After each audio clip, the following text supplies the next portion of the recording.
মা, আমি চুরি করিনি গো মা।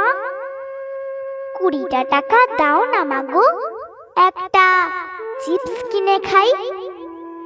আমার প্রিয় সাইকেলটা নিয়ে ওই দোকানেই যাই।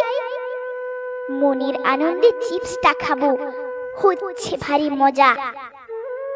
কিভাবে বুঝবো আমার কপালে আছে আজ এত বড় সাজা? আমি তো তোমায় ডাকলাম কাকু, দাওনি তুমি সাড়া। দৌড়ে গিয়ে হঠাৎ বললে, কানটা ধরে দাঁড়া। চিপসটা তুই চুরি করেছিস বললে তুমি জোরে। সত্যি বলছি, প্যাকেটটা তখন সামনেই ছিল পড়ে।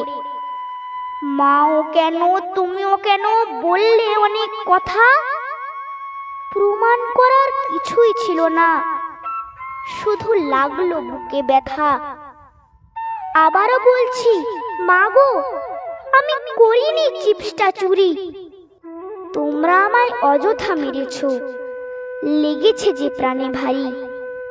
চুরি না করেও চোরের অপবাদ সইতে পারিনি আমি। তোমাদের কাছে ওই চিপসের প্যাকেটটা এতটাই ছিল দামি। মা বাবাদের বলছি, তোমরা একটু তো ভাবো এবার। হতে পারি আমরা ছোট্ট শিশু, হৃদয় তো আছে সবার। অনেক করে বললাম যখন, শুনলে না কেউ কথা। তোমাদের থেকে বিদায় নিলাম, বুকে নিয়ে সব ব্যথা। এটাই ছিল সেই কৃষ্ণেন্দু দাদার মনের কথা।